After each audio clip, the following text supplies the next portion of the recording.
دوستوں، آج کی دنیا کو ہم بہت ماڈرن اور آئیڈیلائز کرتے ہیں، اور اس میں کوئی مذائقہ بھی نہیں ہے کہ انسانی ذہن سائنس کو کافی آگے لے جا چکا ہے۔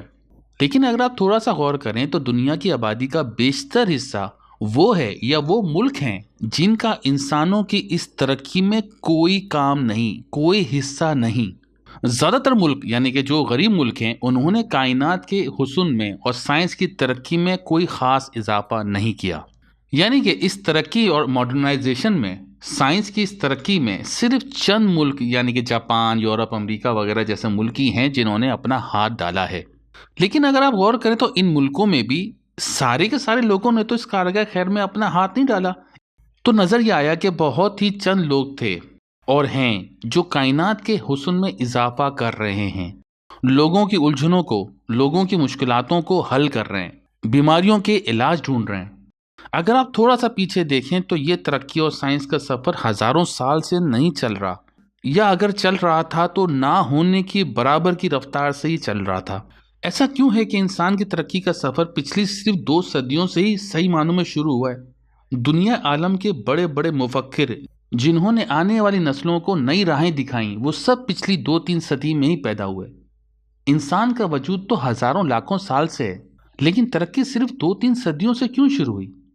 تو جیسا میں نے کہا، آج جو ہم موجودہ دنیا میں رہ رہے ہیں، یہ دنیا کائنات کے سارے انسانوں کی محنت کا نتیجہ نہیں ہے، بہت ہی گنتی کے چند لوگوں کی محنت کا نتیجہ ہے۔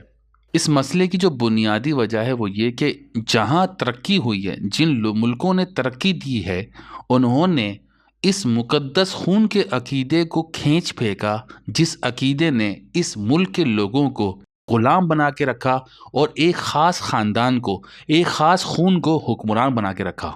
آپ ذرا تاریخ انسانی دیکھیں تو ایک خاص خون یعنی کہ ایک خاص خاندان کو مقدس ترین بنا دیا جاتا اور باقی سارے انسان ان کے غلام۔ ایک انسان جو ان کا بادشاہ ہوتا تھا وہ ان کا خدا بن جاتا تھا۔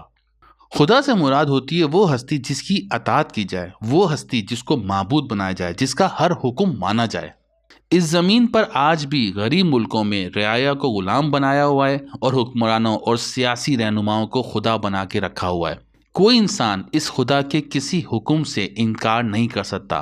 اس زمینی خدا کے جو سپاہی ہیں وہ فرشتوں کا رول ادا کرتے ہیں کہ جیسے ہی اس زمینی خدا کا حکم ہو تو یہ انسانوں کی جان نکال لیں یا کسی انسان پر رحمتیں اور برکتیں عطا کر دیں، یعنی کہ اس کے بگڑے ہوئے کام بنا دیں۔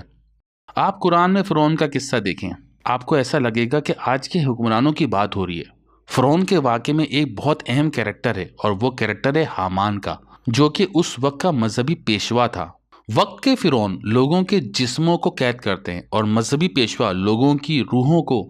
حامان کے بنا کوئی فرعون وجود میں نہیں آ سکتا۔ یہ اس لیے کہ ہر انسان کے اندر آپ جانتے ہیں کہ روح خداوندی ہوتی ہے، اس کی ذات ہوتی ہے، اس کی خودی ہوتی ہے۔ یہ روح خداوندی قید برداشت نہیں کر سکتی، یہ آزاد ہونا چاہتی ہے، یہ آزادی سے، فریڈم سے رہنا چاہتی ہے۔